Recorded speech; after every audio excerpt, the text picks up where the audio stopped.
सद्गुरु महाराज की जय। हमको लगता है कि बहुतों के मुख से आवाज भी नहीं निकला होगा। बहुत आदमी सोचते होंगे लोग गुरु महाराज खाली गुरु महाराज करते हैं, न कभी राम का नाम, न कभी कृष्ण का, न कभी शिव का, न काली का, न दुर्गा का, न भगवती, खाली गुरु महाराज। मन में संदेह होता होगा। देखिए जितने भी जीव हैं, आप लोग बातचीत नहीं करें। सत्संग के समय में जैसे बातचीत होती है तो सत्संग में उथल पुथल हो जाता, अशांति होती है। इसलिए इधर उधर की बातचीत ना करें, शांति से ध्यान से सुनिए। मैं कह रहा था कि अगर हम राम का नाम लेते हैं तो कृष्ण छूट जाता है, और कृष्ण का नाम लेते हैं तो शिव जी छूट जाते हैं, और शिव का नाम लेते हैं तो पार्वती, दुर्गा, बहुत सारी देवी देवता है। लेकिन बहुत के तरफ जाने पर कोई न कोई छूट जाएगा। लेकिन कोई ऐसा भी है जो कि एक का नाम लेने से सबका जयकार हो जाए, वह है गुरु। गुरु शब्द इतना व्यापक है कि भगवान तक को भी गुरु मतलब गुरु के अंदर लिया गया है। गुरु कहते हैं किसको? जो ज्ञान देने वाले हैं, जो आपको सही मार्ग बताते हैं, सही राह दिखाते हैं। तो समय समय पर राम जी भी उपदेश किए गुरु के रूप में, जो उपदेश किए उसको जो धारण करते हैं उनके राम गुरु तुल्य हुए। वैसे शिव जी भी उपदेश किए, वे भी गुरु तुल्य हैं। भगवान कृष्ण भी गीता का ज्ञान उपदेश दिए, वो भी गुरु तुल्य हैं। शक्ति माता भी समय पर आकर के ज्ञान की बात कही, वो भी गुरु तुल्य है। तो एक के ही नाम से अगर सबका जयकार हो जाए तो वह नाम गुरु नाम है। उसमें सब समा जाता है, माता पिता से लेकर के, बड़े गुरुजनों से लेकर के, देवी देवता को लेकर के, ऋषि मुनि, जितने भी, यहाँ तक कि परमात्मा तक का जयकार गुरु के जयकार में सबका जयकार हो जाता है। रहीमन कवि कहते हैं, एक सधे सब साधे सब जाए, रहीमन सींचे मूल को तो फले फूले अघाए। अगर जड़ में पानी डालिएगा तो पूरा वृक्ष हरा भरा होगा। अगर वृक्ष को हरा भरा रखना है तो पत्ता पर स्प्रे कीजिए, तो वृक्ष हरा भरा रहेगा नहीं, मुड़ी दो। ध्यान दीजिए मैं क्या कह रहा हूँ। हमने कहा कि पत्ता पर स्प्रे कीजिएगा पानी से तो वृक्ष हरा भरा रहेगा ना। गुरु माता जैसे कहाँ है आपका ध्यान? बोलिए श्री सद्गुरु। मतलब पत्ता पर पानी डालने से वृक्ष कभी हरा भरा नहीं रहेगा। अगर जड़ में आप पानी डालते हैं तो पूरा वृक्ष हरा भरा रहेगा। बेसन अगर आप बड़ी बनाते हैं, एक एक बड़ी में नमक दीजिएगा, एक बड़ी में नमक दीजिएगा तो कोनो बड़ी में नमक दीजिए, कोनो में बेसी हो जाएगा, कोनो में कम हो जाएगा, कोनो छुट्टी हो जाएगा ना। अलग अलग बड़ी में नमक डालिएगा तो किसी में बेसी किसी में कम, आपको छुट्टी हो जाएगा। लेकिन जो चतुर माई है वो क्या करती है? तो बेसने में नमक डाल देती है, सबको मिला देती है, तो सब में समान मात्रा में नमक चला जाता है। ऐसे ही गुरु के नाम में, गुरु की भक्ति में, गुरु के जयकार में एक साथ सबका जय जयकार हो जाता है।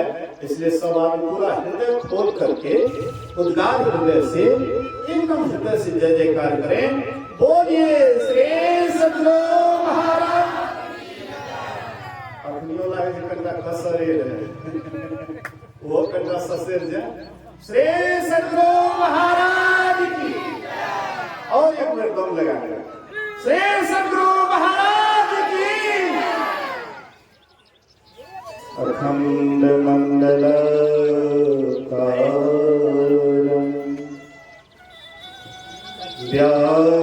व्याप्तमेन चराचरम् चरम तत्पदं दर्शितं येन तस्मै श्री गुरुवे नमः। धन्य धन्य सतगुरु सुखद महिमा कहे न जाए। जो कछु कहा तुम्हारी कृपा मोटे कछु न बसाए। धर्मानुरागी प्यारी जनता, आदरणीय माताओं तथा भक्तिमती बहनों, 2 दिवसीय संगमत सत्संग का आज दूसरे दिन अपराह्नकालीन सत्संग या द्वितीय पाली सत्संग या अंतिम पाली सत्संग कहिए, उसमें हम आप उपस्थित हैं। मैं कुछ सूचना देना चाहता हूँ, इसको ध्यान दीजिएगा। सूचना यह है कि राम जी बाबू जो स्वर्ग सिधार गए हैं, उनका एक तस्वीर यहाँ पर उपस्थित होना चाहिए। दूसरी सूचना ये है कि 7 भाई, अंतिम समय का सत्संग है, अंत भला तो सब भला। तो 7 भाई मेरे सामने में आगे में बैठेंगे ताकि मैं 7 को देख पाऊंगा कि साथ के साथ वर्तमान में मेरे पास बैठे हुए हैं, गुरु महाराज के सानिध्य में बैठे हुए हैं। इससे गुरु महाराज का आशीर्वाद भी मिलेगा और साथ ही साथ सत्संग वचन जो कहा जाएगा उसको थोड़ा भी सुनेंगे तो उनका बहुत बड़ा कल्याण होगा। तो 7 भाई से अनुरोध है कि थोड़ी देर के लिए सब काम धाम को भूल जाइए। ये मत सोचिए कि मैं ही ये सब काम कर रहा हूँ, मैं करूँगा तभी होगा और नहीं करूँगा तो नहीं होगा।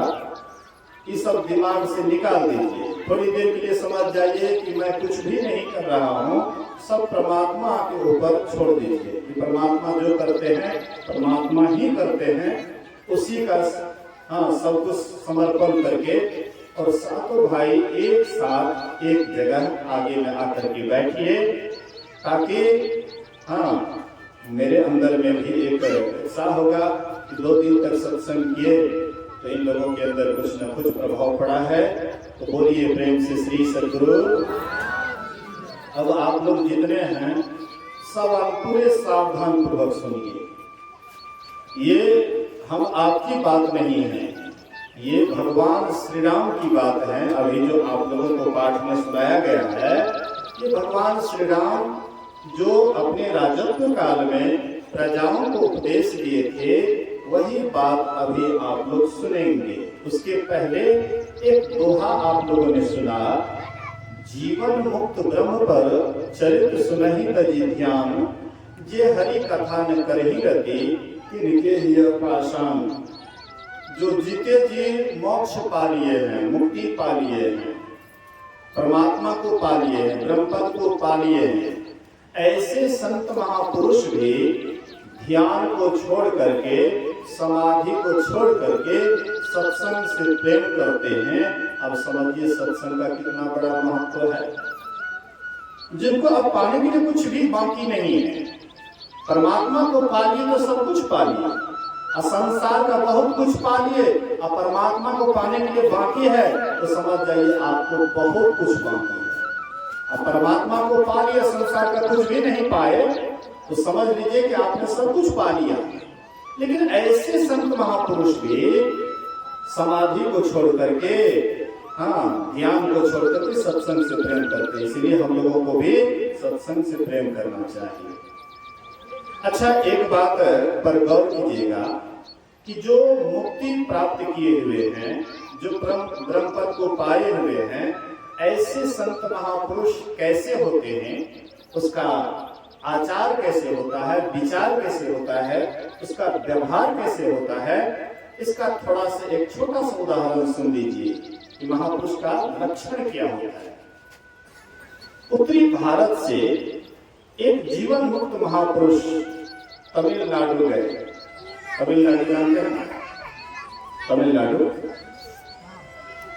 तमिलनाडु गए तो उसको तमिल भाषा नहीं आता था, तमिल भाषा की जानकारी उसको नहीं थी। उत्तरी भारत के महात्मा थे, तमिल भाषा का जानकारी नहीं था, तो वहां गए थे। एक ही भाषा वो जानते थे, तमिल भाषा, एक ही भाषा जानते थे। परवल्ले परवल्ले परवल्ले मतलब परवल्ले, परवल्ले मतलब कोई बात नहीं, कोई बात नहीं।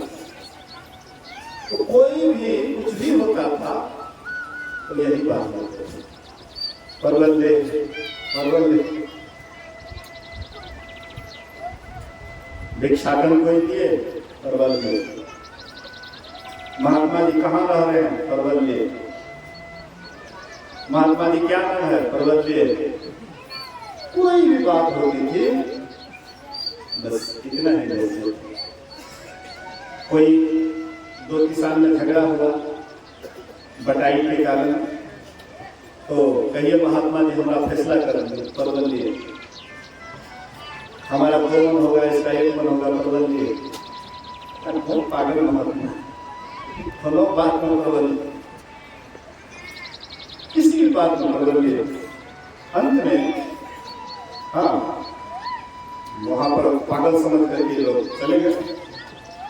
तो बहुत पुराना झगड़ा था, एक साहूकार में और एक मुखिया, बहुत पुराना झगड़ा था। उधर तो पिता में झगड़ा था और दोनों के मुखिया जी की बेटी और साहूकार का बेटा, दोनों को प्रेम हो गया।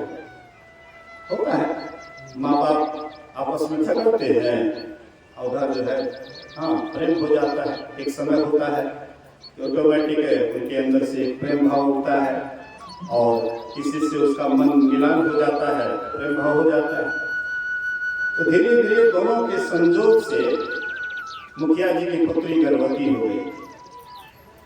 लेकिन वो तो कभी भी झगड़ा किया था उनसे, तो कभी भी उनसे शादी नहीं करते। तो मुखिया जी बगल के गांव में ही एक मुखिया के ही बेटा से शादी लगाया। शादी लगाने के बाद शादी तय हो जाता है, एक दो दिन शादी, एक दो दिन के बाद शादी होगा। बाद में पता लगा कि मेरी पुत्री गर्भवती है। तो कहते हैं कि बता तुम्हारे गर्भ में किसका गर्भ है, तुम्हारे कोख में किसका गर्भ है, बता। जैसे मारने के लिए उठे, डर के मारे, कहते प्रबल्य स्वामी का, प्रबल्य स्वामी का गर्भ में पल रहा है। तो गांव का लोग पूरा एकदम जो करे महात्मा है, महात्मा के नाम पर कलंक है, लाठी लेकर के गले, बताओ तुमने हमारी पुत्री के साथ ऐसा किया, परवल्य। मार पड़ रहा है, परवल्य। पिटाई कर रहा है, परवल्य। मतलब कितनों पिटाई किए, बस उनके मुंह से बस यही एक ही शब्द, परवल्य परवल्य। अंत में कहता है, उधर से कोई आदमी रक्षा करने वाला भी आ गया। अरे ये काहे के लिए महात्मा को मारते हो, अरे तुम्हारा अगर इसको मार दोगे तो तुम्हारा बेटी भी तो वैसे रह जाएगा। तो ऐसा करो कि महात्मा से शादी कर दो और गांव के बाहर कर दो। महात्मा कोई गांव में शादी कर दो, परवल्य एकदम पूरा मगन, मतलब कोई हर्ष विषाद नहीं। ये जीवन मुक्त महापुरुष का एक लक्षण है। तो मतलब जो है ना, वो लड़का बाद में आया, जब उसकी शादी हो जाती है तो लड़का आया। तो लड़की कहती आप काहे के लिए आए हो? बोले कि तुम तो जानती है कि हमारा ही गर्व तुम्हारे अंदर पल रहा है। बोले कि तुम महात्मा को जो तुम इतना ये किया और तुमको मारते लोग, इसीलिए हम महात्मा का नाम ले दिए। महात्मा की चारों तरफ बदनामी हो गई। अगर तुम उससे शादी करो तो पूरा गांव में सबसे कह दो कि महात्मा जी का गलती नहीं है, मेरे ही गलती के कारण महात्मा जी बदनाम हुए हैं। तो गांव भर बोले, तो गांव में पूरा मतलब महात्मा जी का तब जय जयकार, एकदम फूल की माला। कुछ देर पहले पिटाई किए, और फिर उसके बाद फूल की माला लेकर के परवल्ले स्वामी आकर के खूब एकदम जयकार। तो परवल्ले लड़का लड़की आशीर्वाद मांगते हैं कि हमको आशीर्वाद दीजिए परवल्ले, मतलब मारते थे तब भी परवल्ले, और फूल चढ़ाते थे तब भी परवल्ले। मतलब मान हो या अपमान हो, जो महान व्यक्ति होता है, जीवन मुक्त महापुरुष होता है, उसको कोई लेना देना नहीं, सबसे ऊपर उठे हुए रहते हैं। ऐसे जो व्यक्ति होते हैं उसी को कहते हैं जीवन मुक्त महापुरुष। ऐसे व्यक्ति भी ध्यान को छोड़ करके सत्संग से प्रेम करते हैं। गुरु महाराज जी को एक रामानंदी साधु से भेंट हो जाती है ना, तिलकधारी महात्मा रामचरितमानस का पाठ बराबर करने वाले, उनसे भेंट हो जाती है।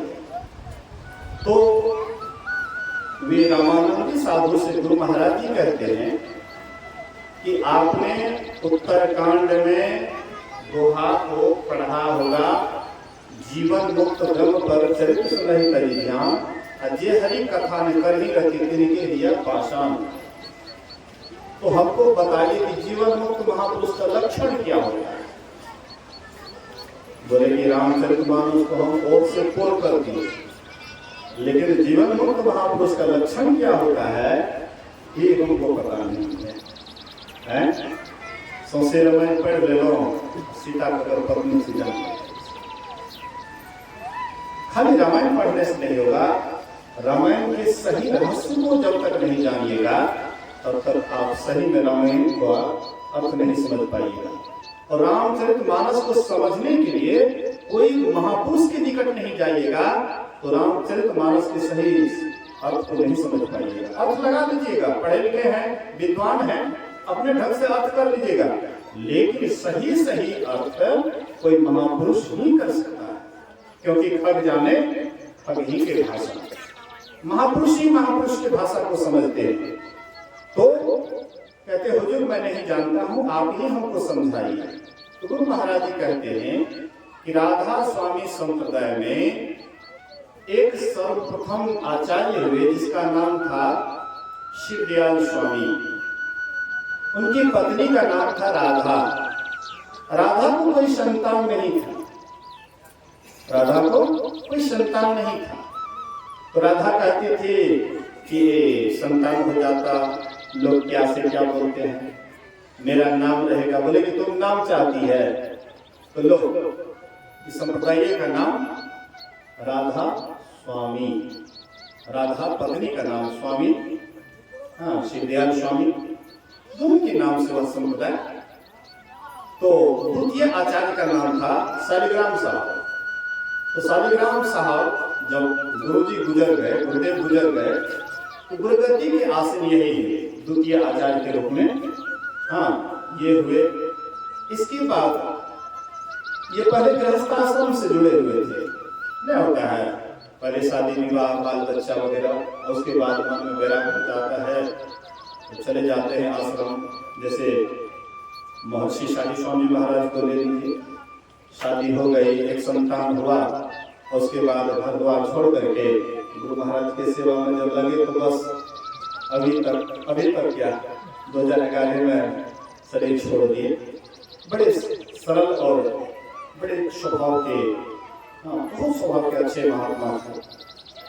मतलब कोई भी आते थे, गरीब आए या अमीर आए, कोई अंतर नहीं पड़ता था, सबको एक समान देखते थे। बड़े अच्छे महापुरुष हुए। तो इसी तरह से वे पहले बाल बच्चेदार थे और उसके बाद सब कुछ छोड़ करके चले गए, शिवदयाल स्वामी की सेवा में रहने लगे। बाद में शिवदयाल स्वामी का शरीर छूट गया, द्वितीय आचार्य के रूप में यही रहे। एक दिन ये सत्संग कर रहे थे, उनके घर से खबर आता है महाराज आपका लड़का सख्त बीमार है। बोलिए श्री सद्गुरु महाराज। हम लोग अभी सत्संग कर रहे हैं, घर से खबर आ जाए कि आपका लड़का सख्त बीमार, विशेष बीमार है, कितना आदमी यहाँ बैठिएगा, जिसको खबर हो जाए बैठिएगा, देखो न करिए कथा गुरु महाराज कथा बाबा कथा किए में एकदम फड़फड़ा करके जाइए। अरे विशेष बीमार है, अब तो जल्दी जाना पड़ेगा।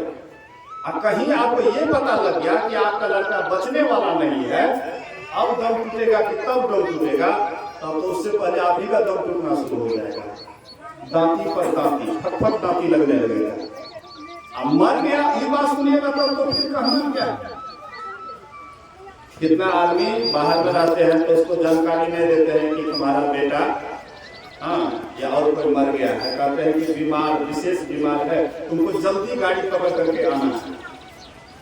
हाँ, तो इस तरह से मतलब कुटैन में मृत्यु हो, जवान जहान की मृत्यु हो, तो उसमें लोगों को विशेष पदक समाता है। तो इनके यहाँ से भी खबर आता है कि आपका लड़का सख्त बीमार है, तो ये कहते हैं किसी अच्छे डॉक्टर से दिखाओ। मतलब हम बेटा बीमार है तो हम क्या करेंगे, कोई अच्छा डॉक्टर तो हम उसका इलाज करेगा, किसी अच्छे डॉक्टर से दिखाओ। दूसरे दिन सत्संग कर रहे थे, फिर खबर आता है कि महाराज आपका लड़का बचने वाला नहीं है, दम गिन रहा है। अब दम टूटेगा कि कब दम टूटेगा, हाँ अंतिम दम गिन रहा है। तो कहते हैं सिविल सर्जन के पास ले जाओ। हाँ, सिविल सर्जन के पास ले जाओ।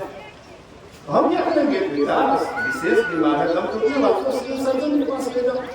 तीसरे रोज खबर आता महाराज आपका लड़का संसार में नहीं रहा, हाँ चल बसा। तो कहते हैं ले जाकर के श्मशान घाट में जला। एकदम सत्संग कर रहे हैं, कोई हलचल नहीं, कोई टेंशन नहीं, कोई चिंता नहीं।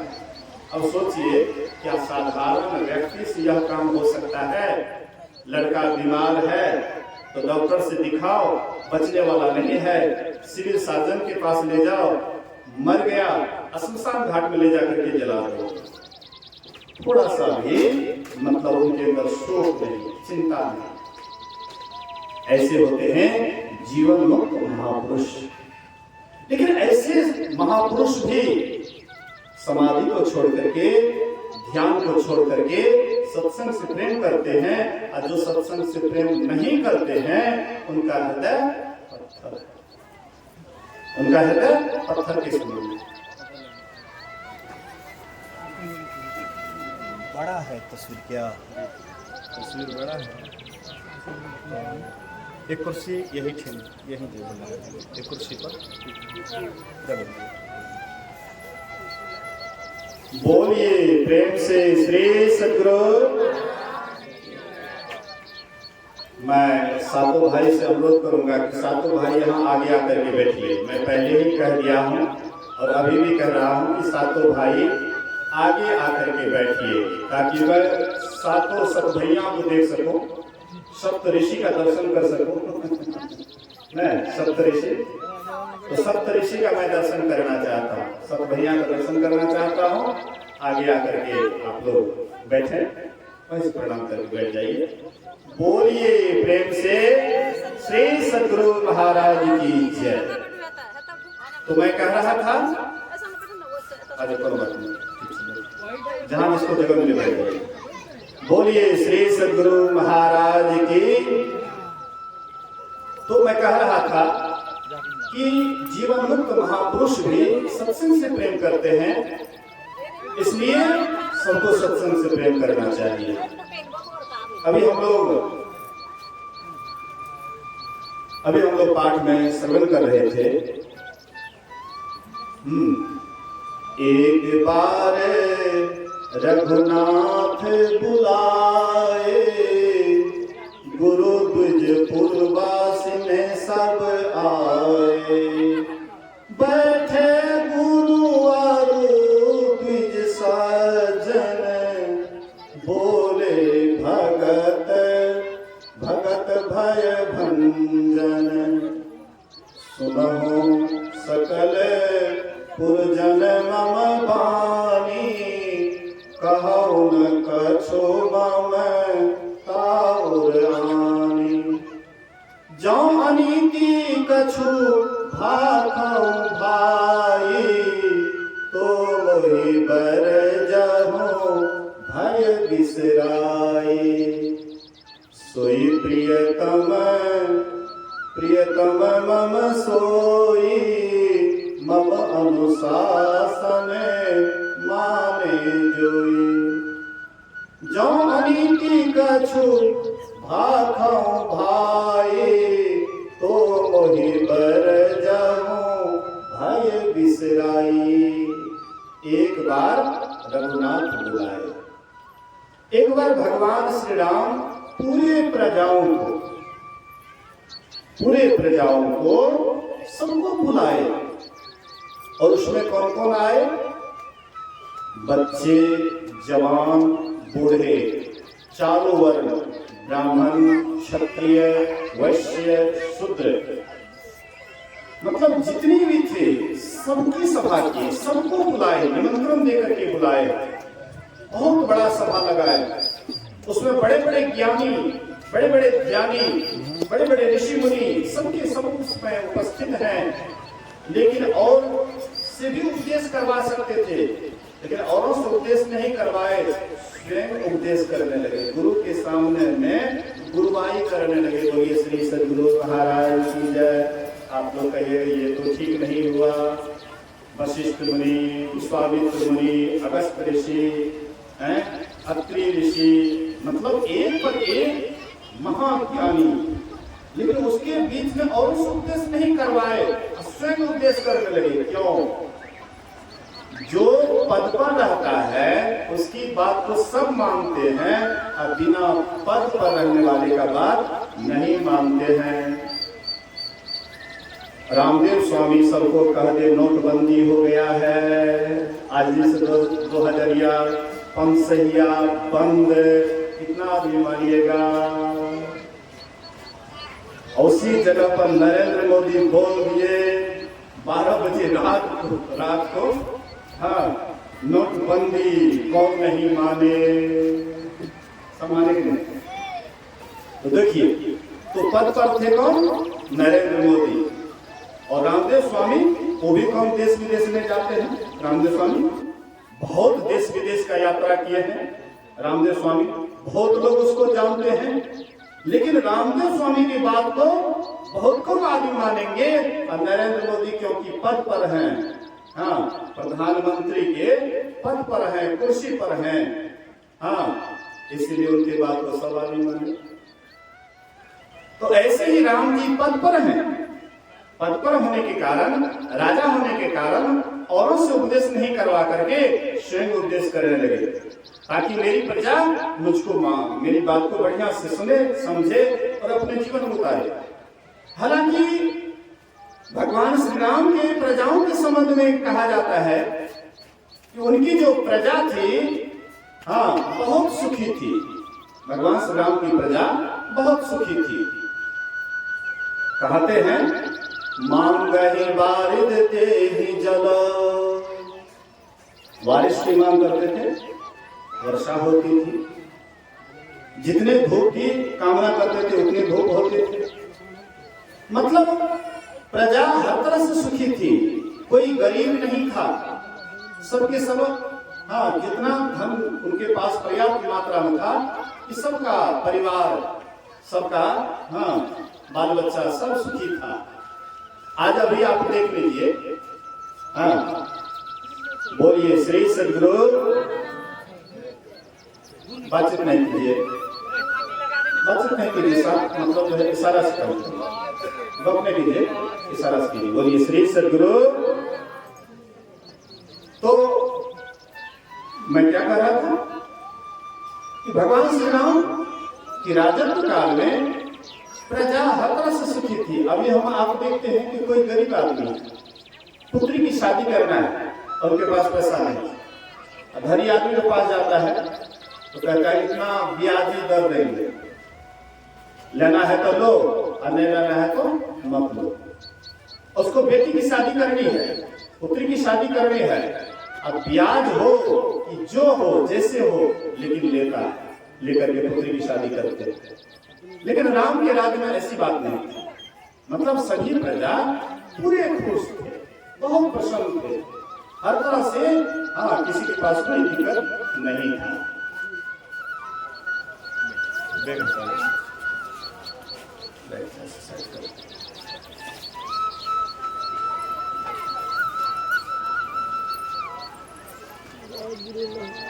माइक थोड़ा सा।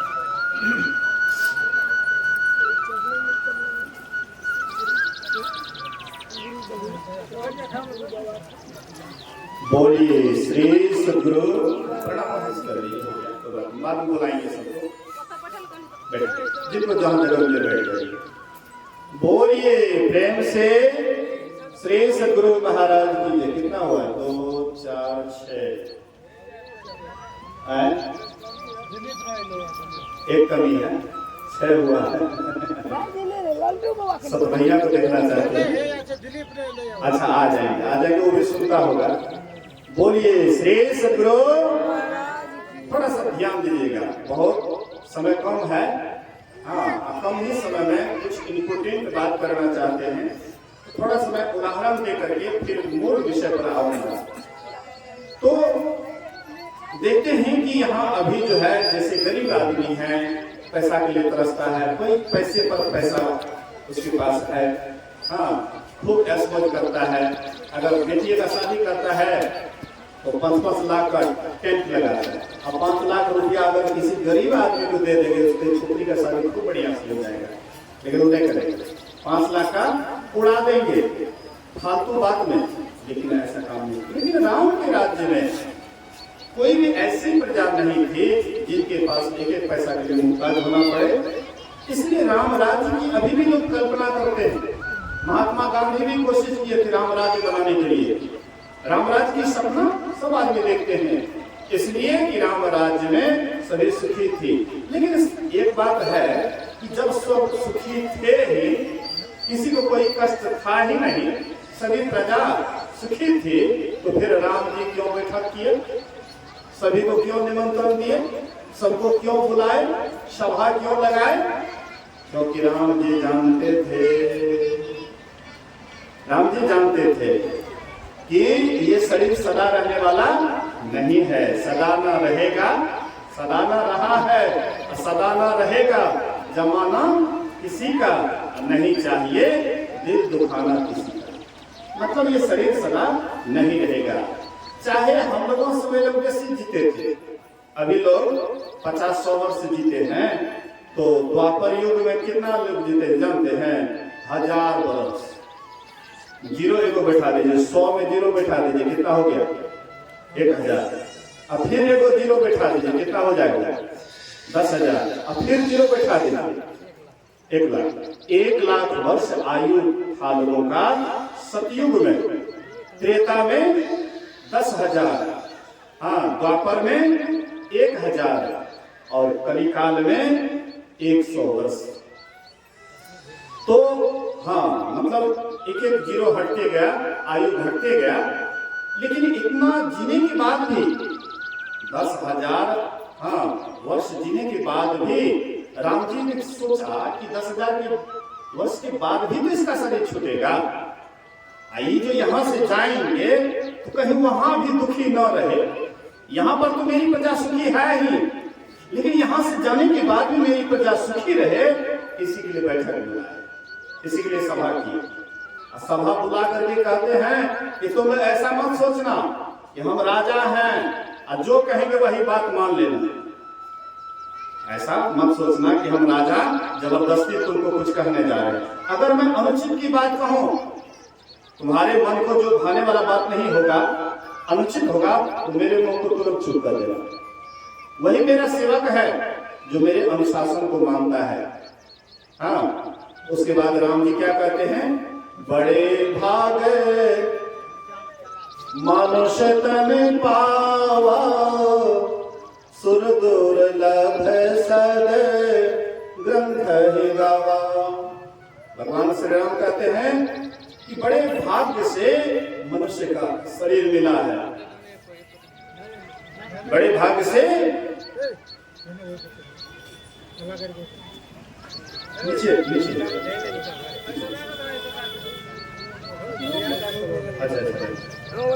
अच्छा कुछ छोड़ दीजिए, उसके बाद इधर सत्संग सुनिए गौर से। बोलिए प्रेम से श्री सद्गुरु। ध्यान दीजिएगा। तो भगवान श्री राम क्या कहते हैं? बड़े भाग मनुष्य तन पावा, सुर दुर्लभ सद ग्रंथ ही गावा। कहते बड़े भाग्य से तुमको ये मनुष्य का शरीर मिला है, मनुष्य का शरीर बड़ा भाग्य से मिला है। क्यों? इसलिए कि इस शरीर के लिए देवी देवता भी तरसते, देवी देवता भी इस मानव शरीर के लिए तरसते। आखिर क्या रहस्य है? हम लोग जाते हैं देवी देवता को पूजने के लिए, नहीं देवी देवता को पूजते हैं ना, घर में किसके घर में देवी देवता का स्थान नहीं है? बोलिए तो गोसाई घर किसके यहाँ नहीं है? प्रायः हाँ, अब कोई कोनो पंथी हो जाता है, उखाड़ करके फेंक देता है, फिर कुछ दिन के बाद लेकर के कहता है कि हाँ घरे का या जो हमारा अपमान किए हैं इसलिए घर में ऐसा होता है। हालांकि रहे या न रहे, जो आने वाला मतलब संकट है तो कोई रहे या ना रहे वो आएगा ही। मतलब कर्म जो आपने किया है उसका फल आपको भोगना ही पड़ेगा। लेकिन फिर भी नाम हो जाता है, तो गोसाई का अपमान करना क्या लगे तो आया, तो डर के मारे डर हो जाता है, तुरंत फिर से गोसाई का डर बनाता है, गोसाई का पूजा करने लग जाता है। तो ये गोसाई भी देवी देवता भी मनुष्य शरीर के लिए तरसते।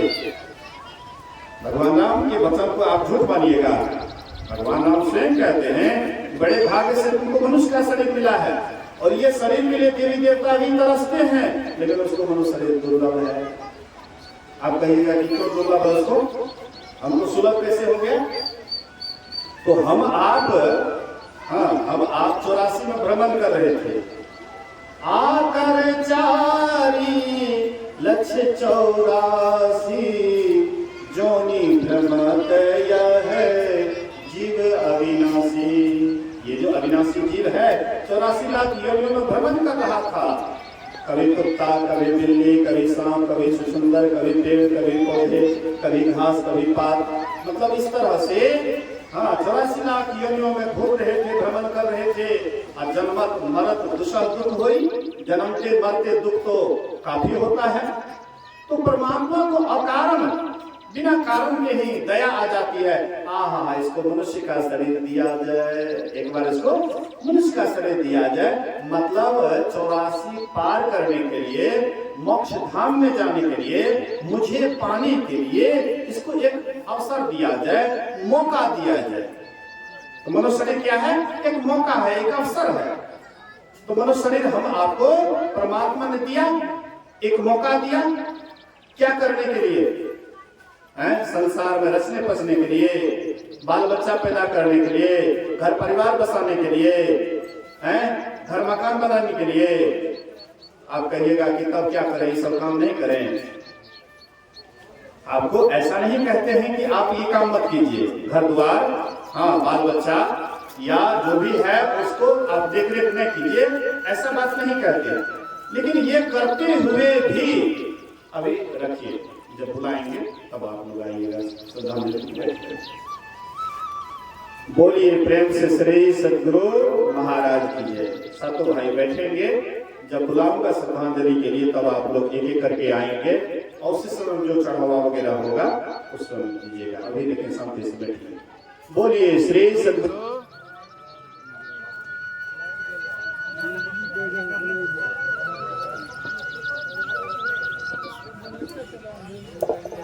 हेलो, बोलिए प्रेम से श्री सदगुरु महाराज की जय। मैं इंपोर्टेंट बात कर रहा हूँ, बड़ा बढ़िया से सुनिए। मेरी बात नहीं है, स्वयं भगवान श्री राम की बात है। तो भगवान श्री राम कहते हैं कि 84 लाख योनियों को तय करते हुए ये मनुष्य के शरीर में तुम आए हो, और ये शरीर देवी देवता को भी दुर्लभ है, अब तुमको सुलभ हो गया, तो क्या करना चाहिए? ये शरीर कितना अनमोल है, सोचिए, थोड़ा सा विचारिए। जिस शरीर के लिए देवी देवता तरसते हैं, दिन रात देवी देवता कहते हैं कि हमको मनुष्य का शरीर दे दिए, परमात्मा कहते तुमको दे देंगे, हम आपको मनुष्य शरीर दे दिए। तो केवल मनुष्य शरीर में आ गए, आप बड़भागी हो गए, आप कुछ करना धरना नहीं है, जो मन होता है वो खाइए, जो मन होता है पीजिए, जैसे मन होता है वैसे रहिए। अब बड़भागी तो है ना, बड़भागी है, हो ही गए हैं तो और बात करना क्या है? मांस मदिरा हाँ, शराब दारू ताड़ी जो खाना पीना है, झूठ फरेब जो जो करना है कीजिए, बड़भागी तो है ही है। ऐसे में आप बड़भागी नहीं है। कान खोल करके सुन लीजिए, मनुष्य शरीर में आकर के आपका अगर खान पान नहीं सुधरा, हाँ बोली विचार नहीं सुधरा, और आपके अंदर में ईमानदारी नहीं आई, सदाचार शिष्टाचार सुचाचार नहीं आया, परमात्मा का ध्यान नहीं किए, सत्संग नहीं किए, तो मनुष्य शरीर से अच्छा है जानवर का शरीर। जानवर को खोल दीजिए, देखेगा सामने में अपना मालिक का खेत है कि दूसरे मालिक का खेत है, सामना में जो खेत होगा उसी में जाकर खाने लगेंगे, उसके अंदर पक्षपात नहीं है। लेकिन आप इतने चालाक हैं, जब माई दाई जाती है घास काटने के लिए तो अपना खेत में खाली घास काटती है, फसल को बचाती है, और दूसरे में जाती है तो फसलों बीच में काट काट कर बोरा में भर लेती है। देख तो नहीं रहा है। तो आप इतने चालाक हैं, मतलब पशु से भी गए गुजरे हैं। मांस का धोया हुआ पानी, मांस छोड़ दीजिए, मांस का धोया हुआ पानी नाद में दे दीजिए, ऊपर से टूटी दे दीजिए, और गाय को लगा दीजिए, गाय सूंघ लेगी और मुंह घुमा देगी। और आप हैं धो धा करके वही मांस एकदम टपाटप डालते हैं। क्या आप गाय से विशेष हैं, जानवर से विशेष है, पशु से विशेष हैं? आप उससे भी गए हुए। आप कहिएगा बाबा हम मनुष्य हैं, मनुष्य हैं तो क्या मांस मछली नहीं खा सकते हैं? क्या हम मांसाहारी नहीं हैं? अगर आप अपने को देखिएगा, आप मांसाहारी नहीं हैं। कैसे? जो मांसाहारी प्राणी होता है उसका नख नुकीला होता है मांस को पकड़ने के लिए, उसका दांत नुकीला होता है मांस चबाने के लिए, पचाने के लिए उसका आंत छोटा होता है। हम लोगों का आंत बहुत लंबा है, 40-45 फीट का हम लोगों का आंत है, बहुत लंबा आंत है। शाकाहारी भोजन करते हैं और मतलब जो है उसको पचाने के लिए लंबा आंत है। इसीलिए उस शाकाहारी प्राणी जो है, शाकाहारी प्राणी ओट सटा करके पानी पीते हैं, और मांसाहारी प्राणी जीभ से चाट चाट करके पानी पीते हैं। शाकाहारी प्राणी के शरीर से पसीना निकलता है, और मांसाहारी प्राणी के शरीर से पसीना नहीं बल्कि जीभ से लार टपकता है। लार काट देते हैं, जब ज्यादा गर्मी रहती है तो हाथ पर तो उसके मुंह से लार गिरने लग जाता है। अब भैंस है, गाय है, जब पसीना पसीना हो जाता है उसके शरीर भी पसीना निकलने लग जाता है। तो इस दृष्टि से जो मांसाहारी प्राणी है, जब उसका जन्म होता है तो उसका आंख बंद होता है, 6-7 रोज के बाद उसका आंख खुलता है। और शाकाहारी प्राणी जब जन्म लेता है तो आंख तुरंत खुल जाता है, खुले ही आंख आता है। तो कोनो भी दृष्टि से आप देखिए तो हम आप मनुष्य शाकाहारी प्राणी ही हैं, मांसाहारी नहीं हैं। लेकिन हम अगर दूसरे का अधिकार छीनते हैं, अगर हम मनुष्य होकर के शाकाहारी होकर के मांसाहारी भोजन करते हैं, मांसाहारी जैसे जीवन बिताते हैं, तो हम लोगों का प्रमोशन तब नहीं होता है। मनुष्य शरीर छूटने के बाद प्रमोशन नहीं, विमोशन होता है। विमोशन होता है मतलब आपका ट्रांसफर हुआ, मनुष्य शरीर 84 में थे, आपका ट्रांसफर हुआ, प्रमोशन हुआ, मनुष्य शरीर में आए, लेकिन फिर विमोशन हो जाता है नीचे। बोले श्री श्री गुरु महाराज की जय। गुरु महाराज जी के दर्शनार्थ एक कलेक्टर साहब आते थे। कलेक्टर साहब, हाँ मतलब भागलपुर के कलेक्टर साहब आते थे। एक बार आए, बोले हजूर अब मेरा ट्रांसफर होने वाला है। गुरु महाराज जी कहते हैं कि नहीं अभी आपका ट्रांसफर नहीं होगा। देखिए संतों के वचन में कितना पावर है। कहते नहीं आपका अभी ट्रांसफर होने वाला नहीं है। बोले हजूर लेटर आ गया है ट्रांसफर वाला। बोले कि बढ़िया से ध्यान से जाकर के देखिए। देखा तो ट्रांसफर वाला लेटर नहीं था। बोले कि अभी आपका ट्रांसफर नहीं हुआ। फिर कुछ दिनों के बाद आए, बोले कि हुजूर ट्रांसफर वाला लेटर आ गया। बोले कि हाँ जरूर आपका ट्रांसफर वाला लेटर आ गया है, जाइए जाइए और वहां से पद उन्नति करके आइए, इससे भी विशेष बड़ा पद लेकर के आइए, प्रमोशन हो करके आइए। गए कलेक्टर साहब, जा करके उधर गए, और उधर से फिर जब दोबारा आए उससे भी बड़ा पद लेकर के आए। प्रमोशन होकर के आए, गुरु महाराज बहुत खुश हुए, आशीर्वाद दिए। मतलब आप जो भी नौकरी करते हैं तो आप क्या सोचते हैं, मेरा विमोशन हो जाए, हैं? आप पुलिस हैं तो क्या सोचते हैं, चौकीदार हो जाए, क्या सोचते हैं, मतलब उससे भी बड़ा बाबू है तो छोटा बाबू हो जाए, मन में होता है कि नहीं बड़ा बाबू से भी बड़ा पद हासिल करना है? मतलब आप जिस पद पर होते हैं उससे और आगे बढ़ना चाहते हैं। तो ऐसे आप मनुष्य हैं तो मनुष्य से भी जो कोई आगे पद है उस पद की तरफ जाइएगा कि नीचे की तरफ जाइएगा। अगर आपका मनुष्य जैसे लक्षण नहीं है, खानपान नहीं है, आचार विचार नहीं है, तब आपका प्रमोशन नहीं डिमोशन होने वाला है। इसलिए भगवान राम कहते हैं कि आपको मनुष्य का शरीर मिला है, इस शरीर में आकर के मनुष्य जैसा खान पान कीजिए। बोलिए श्री सद्गुरु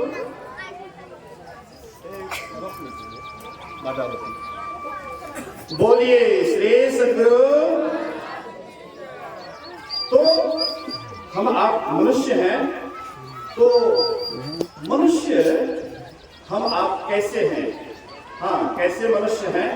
अब मनुष्य के शरीर में क्या विशेषता है, थोड़ा सा अभी इधर आइए अपने शरीर के ऊपर, कि जिसको भगवान श्री राम ने बड़भागी कहा है कि सही में हम बड़भागी हैं। क्या इसमें बड़भागी है, थोड़ा सा देखिए तो सबसे अगर कोई गया गुजरा शरीर होगा तो मनुष्य गया गुजरा और कोई शरीर नहीं होगा। गाय मरती है, उसकी हड्डी का भी काम आता है, चमड़े का भी काम आता है। आपके मरने के बाद क्या क्या काम आता है?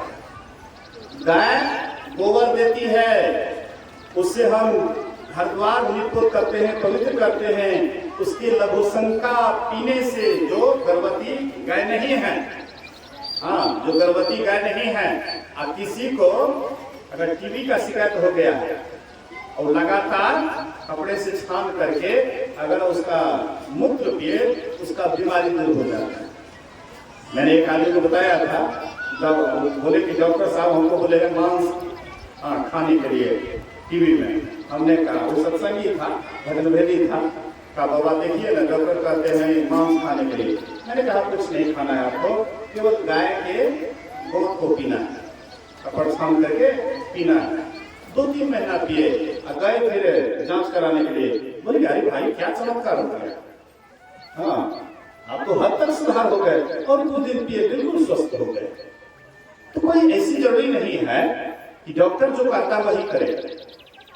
मेरे कहने का ये आशय है कि हम आपका शरीर कैसा मतलब जो है गया गुजरा है, कि शरीर से कोई भी चीज निकलता है तो कोई काम में नहीं आता है, लेकिन और हाँ पशु वगैरह का बहुत काम में आता है। तो हम कैसे बड़भागी हैं। एक हमारे इस देश में बड़े अच्छे महापुरुष हुए, संत हुए, जिसका नाम था सुंदरदास जी महाराज। उनके वचन में आया है, जा शरीर माही तो अनेक सुख मानी रहियो, ताहि तू विचार या में कौन बात भली है। मेद मज्जा मांस रग रग में रक्त भरियो, पेट हूँ पिटारी सी में ठोर ठोर बोलो है। मुख हाड़म के नैन नाम, हाथ पर सोप सब हाड़म की नली है।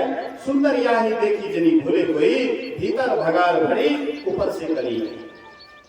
मतलब अंदर से गंदगी ही गंदगी भरा हुआ है और बाहर से सुंदर देखने में लगता है ना। पेट में क्या है, जो पेट दिखाई पड़ता पेटारी, पेटारी में क्या है, मलमूत्र भरा गंदगी। मतलब जो भी कुछ खाते हैं सब कुछ वह गंदगी बन के निकल जाता है, और जहाँ गंदगी बनता है वहीं पर हम आपका निवास है। तो सोचिए तो कितना बढ़िया जगह में रहते हैं आप। लेकिन जिस जगह पर रहते हैं तो रहते रहते आदत पड़ जाता है, वही जगह बढ़िया लगने लग जाता है। ये स्वभाव है। आप जैसे जगह में रहते हैं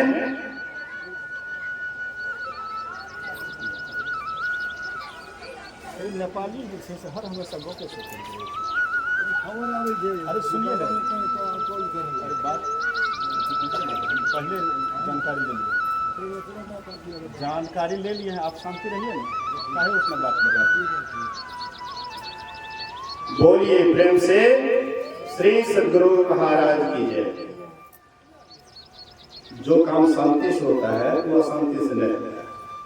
हम कार्यकर्ता से पहले जानकारी ले ली कि कैसे चलेगा, कब तक चलेगा, तो हमें सारा जानकारी मिल गई, लेकिन बीच में जो खुशबू करना ठीक नहीं लगता है। सत्संग ज्यादा होती है, तो जो आने वाला बात होता है, जो कहने वाला बात होता है, जिससे बातचीत होती है तो दिमाग से हटने लग जाता है। इसलिए बिना बाधा दिए हुए खूब बढ़िया से सुनिए, बोलिए प्रेम से श्री सद्गुरु। तो मतलब ये शरीर जो है हम आपका बाहर से तो खूब साफ सुथरा है, लेकिन अंदर से गंदगी ही गंदगी भरा हुआ, वहीं पर हम आप रहते हैं। मतलब हम आप कहाँ रहते हैं? तो नरक में ही रहते हैं। जहाँ पर लेटरिन पेशाब बनता है तो नरक नहीं तो क्या है? लेकिन नरक में रहते रहते आदत जब पड़ जाता है तो नरक ही बढ़िया लगता है। इंद्र को शाप के कारण सुअर का शरीर मिला, और सुअर के शरीर में गए तो सुअर के साथ, जानते हैं सुअर को एक बार में कितना बाल बच्चा होता है? 16, कम से कम 16, 15, 20, 25 ऐसे होता है। सुअर के शरीर में गया और उसको ढेर सारा बाल बच्चा था, और इंद्र बड़ा आनंदित थे, बड़े मगन थे कि हम यहाँ पर बड़े अच्छे हैं, लेकिन वहाँ इंद्रासन खाली था। देवताओं ने सोचा कि ये निकृष्ट शरीर में जाकर के हर हमेशा वो लेटरिन पेशाब में गंदगी में रहता है, इसको क्यों नहीं याद दिलाया जाए? कहते हैं कि पहले तुम स्वर्ग के रहने वाले, तुम यहाँ रहते हो। कहते नहीं नहीं, मैं जहाँ हूँ बिल्कुल ठीक हूँ। हम आप भी जहाँ रहते हैं तो कहते हैं खराब जगह है, कहते नहीं हम बिल्कुल ठीक। तो क्या किए? तो देवी देवता एक एक और उनको खत्म कर दिए, उनके बच्चे को खत्म कर दिया। अभी छाती पीट रहे हैं, खाए मेरे बच्चे को मार रहे, अंत में इसको भी मार दिए। जब शरीर छूटा, इंद्र जब अपने स्वरूप में आए, अब इंद्र को होश हुआ, ये निकृष्ट शरीर, ये गंदगी वाला जगह है, मैं तो कितना सुंदर स्वर्ग का रहने वाला और देवताओं का राजा होकर के अब मैं कहाँ पड़ा हुआ। तब अंत में होश आया। तो ऐसे हम आप भी जो इस शरीर में हैं, जहाँ है तो सोचते हम खूब बढ़िया हैं, लेकिन ये शरीर कैसा है? तो कहते बिल्कुल गया की तरह।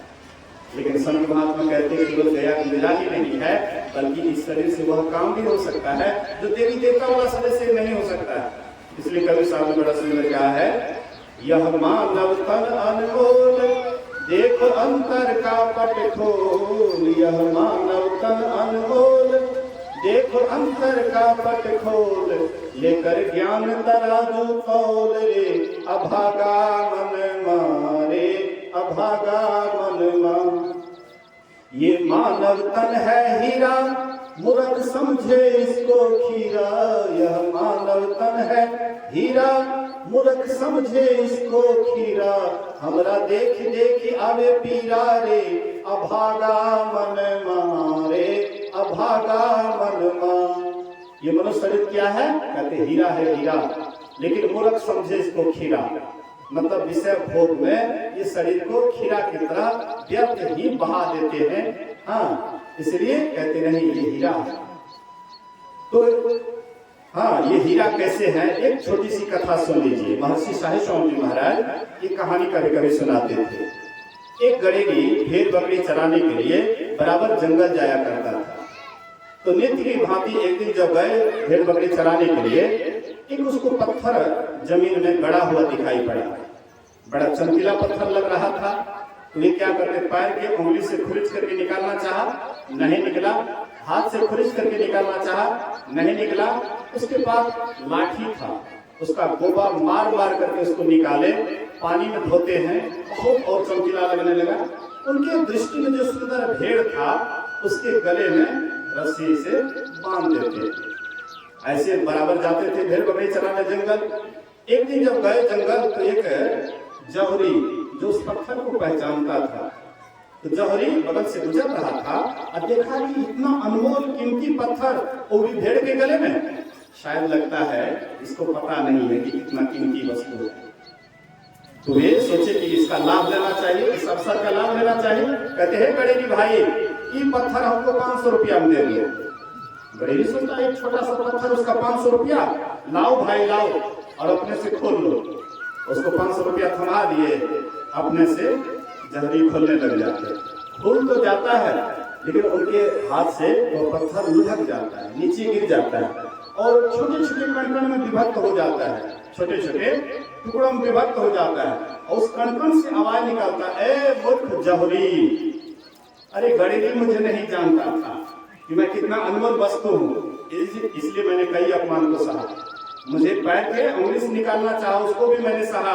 हाथ से खुद करके निकालना चाहा, उसको भी मैंने सहा। लाठी का गोबा भी मैंने खाया, उसके बाद मुझे फेर के गले में डाल दिया, इसको भी मैंने सहा। लेकिन तुम तो मुझे जानता था कि मैं कितना अनमोल वस्तु हूँ, और तूने मेरी कीमत केवल 500 रुपया लगाया, इसलिए मैं इस अपमान को नहीं सह सका। मतलब जहां करोड़ों का कीमत, और वहां तुमने केवल 500 रुपया लगाया, इस अपमान को मैंने नहीं सह सका, इसलिए छोटे छोटे कटकर में विभक्त हो गया। मतलब ये शरीर हम आपका वह हीरा से कम नहीं है, उससे कई गुना अधिक है। इसलिए राम भगवान कहते हैं, बड़े भाग मनुष्य तन पावा, सुर दुर्लभ सद ग्रंथ ही गावा। साधन धाम मोक्ष कर द्वारा, पाई न जेहि पर लोक सवारा। ये शरीर क्या है? साधनों का धाम, और मोक्ष का रास्ता इसी शरीर में है।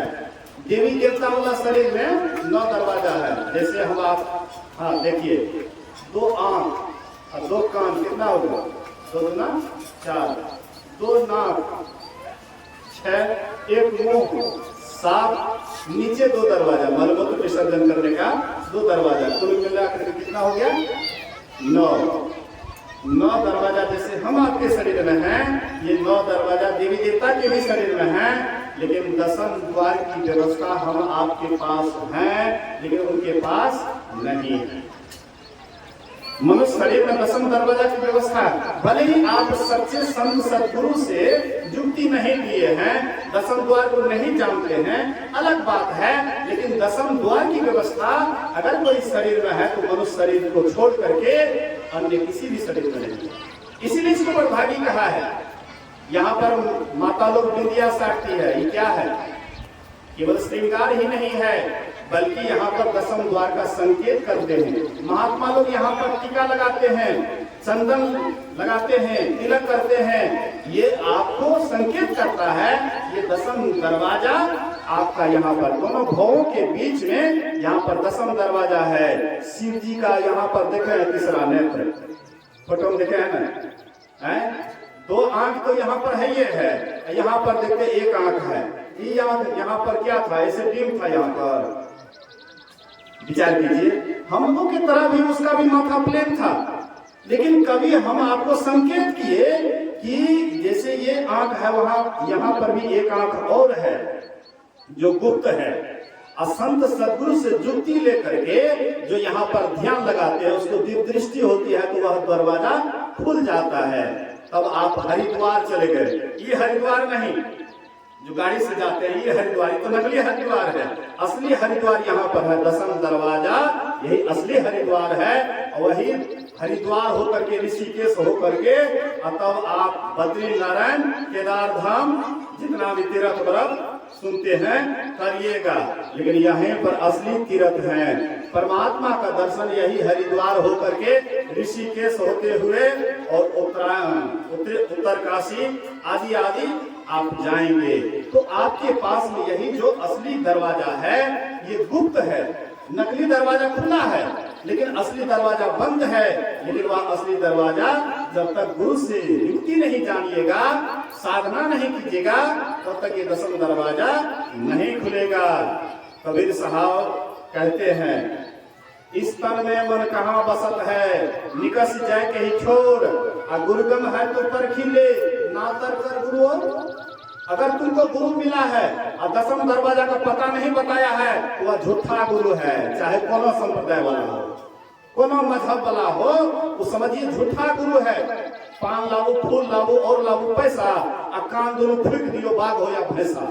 मरने के बाद आप भैंसा होइएगा कि बाघ होइएगा कि कौन जोनी में जाइएगा, उससे कोई मतलब, खाली कान दोनों फूक दियो। कान फूकना कोई दीक्षा है क्या?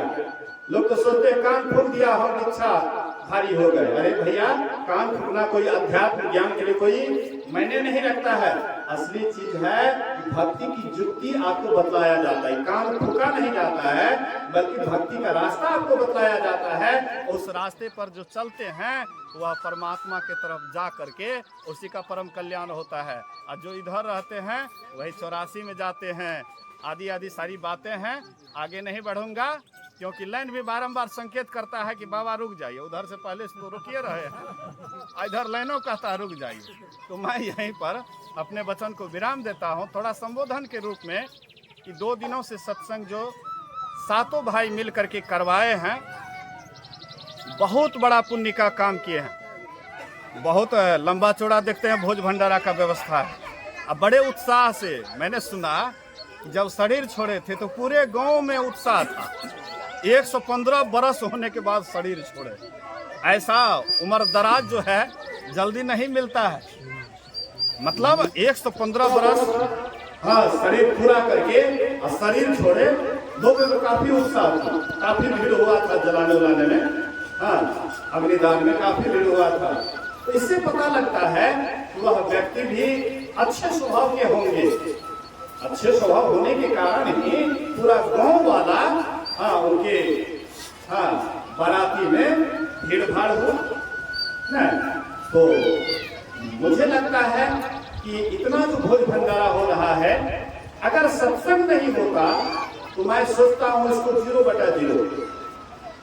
आप कहिएगा कि ऐसा काहे बोलते हैं, तो मैं आपको कहता हूँ आप एक पीछे मत लिखिए, इधर 0 पर 0 बैठाते जाइए, कितना मूल्य होगा उसका। लेकिन पीछे में 1 लिख दीजिए, 0 बैठाइए 10, फिर 0 बैठाइए 100, फिर 0 बैठाइए 1000, मतलब संख्या बढ़ते जाएगा। लेकिन पीछे से 1 मिटा दीजिए तो 0/0। मतलब आप जो भी पुण्य कर्म करते हैं, लेकिन परमात्मा को छोड़ करके करते हैं, सत्संग ध्यान को छोड़ करके करते हैं, तो समझ जाइए 0/0 पुण्य तो मिलेगा। एक छोटी सी बात सुन लीजिए। बोलिए श्री सद्गुरु महाराज की जय। मैं आपको 0 बना दिया, इसका थोड़ा सा एक छोटा सा सुन लीजिए। गुरु महाराज जी के पास गए एक आदमी, कहते हजूर उस समय में पानी का बहुत दिक्कत था। आज तो लोग चापाकल वगैरह टूटी, ये सब सारी व्यवस्था हो गई है, धीरे धीरे विज्ञान बहुत आगे बढ़ गया है। तो उस समय बहुत दिक्कत था। जो बड़े धनी आदमी होते थे वे तालाब खुदवा लेते थे गरीब के लिए, पानी पीने के लिए, स्नान स्नान करने के लिए। तो एक आदमी धनी आदमी आए, गुरु महाराज कहते हजूर हम तालाब दान किए हैं, हम ये दान किए, हम पोखर दान किए, हम ऐसे किए, हम वैसे किए हैं। गुरु महाराज सुन जाते हैं, चुप हो जाते। फिर कहते हजूर हमें तालाब दान किया है, हम नहीं छोड़ेंगे तो हमको इसका क्या मिलेगा? तो 2 दिन बाद गुरु महाराज चुप हो गए। उसके बाद कहते अच्छा बोलो तुम गुरु दीक्षा लिया है, भजन भेज दिया है? कहते नहीं। बोले कि तुमने पानी दान किया है तो 1000 गुना पानी मिलेगा, अगर पानी मिलेगा। अब मगरमच्छ होकर तो उसमें तुम उल्टू कर लो। दान किया है तो दान का फल मिलेगा, दान का फल नहीं मिलेगा। पानी दान किया पानी मिलेगा, उससे कई गुना पानी मिलेगा। लेकिन तुम मनुष्य शरीर से छूट जाओगे, मगरमच्छ होकर के उसमें उल्टू करोगे। लेकिन गुरु भक्ति करते हुए, गुरुमुख होते हुए अगर तुम जो भी दान करोगे तो मनुष्य शरीर में आकर के भोगोगे। यही विशेषता है गुरु के चरण शरण में जाने का। तो आप लोगों ने गुरु भक्ति की तरफ ध्यान दिया, 2 रोज तक सत्संग करवाए। थोड़ा भी अगर आप मेरी वचन को श्रद्धा से सुने होंगे, अब थोड़ा भी अगर जीवन में धारण कर लेंगे तो मैं समझूंगा कि 2 दिन तक जो हमने मेहनत किया है, जो भी हमने परिश्रम किया है, मतलब आपको जो सुनाता हूँ तो मस्तिष्क का एक्सरसाइज होता है। तो बहुत बात मस्तिष्क से निकलता है। तो आप लोगों के लिए ही ये मैंने मेहनत किया है, और उस मेहनत का फल मैं तब समझूंगा जब आप थोड़ा थोड़ा भी इसको याद रखेंगे। और मैं सातों भाई से अनुरोध करूंगा कि अपने पिताजी को याद रखने के लिए, धन तो बहुत आदमी कमाते हैं, लेकिन धन का सही सदुपयोग 1 नंबर का दान, 2रा नंबर भोग और 3रा नंबर नाश, 3 गति होती है। पहला गति अपने पिता के नाम पर साल में एक बार कम से कम 2 दिन नहीं तो 1 दिन सत्संग करवा करके, महात्मा को बुला करके कम से कम 1 दिन सत्संग करवा करके, मतलब अपने पिता के याद में कि हमारे पिता जब इतना दिन तक हमको देख रेख किए, लालन पालन किए, उनकी यादगारी में कम से कम इतना भी नहीं कर पाएंगे। और 7 भाई है, थोड़ा थोड़ा भी मदद करेंगे तो खूब बढ़िया से सत्संग हो जाएगा।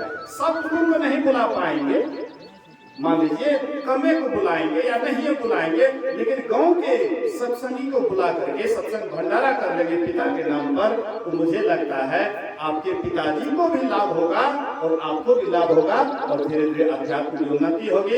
इस शुभ वचन के साथ आप लोग जो ये काम करवाए हैं, मातृ ऋण से भी आप पूर्ण हो गए, पितृ ऋण से भी पूर्ण हो गए, लेकिन ऋषि ऋण बाकी है। ऋषि ऋण बाकी के लिए सत्संग ध्यान पकड़िए बढ़िया से और इसको निभाइए। इसी वचन के साथ मुझसे जो भी त्रुटि हुआ होगा 2 दिन में, हो सकता है बोलते बोलते कोई वचन अपशब्द भी निकल गया होगा और किसी को हृदय को थोड़ा घायल कर दिया होगा, तो मैं क्षमा प्रार्थी हूँ। और आप सब इस तरह से जुड़े रहिए और इसी वचन के साथ सब आदमी एक बार गुरु महाराज जी का जय जयकार बुलंद आवाज में करें। बोलिए प्रेम से शेष गुरु महाराज की जय।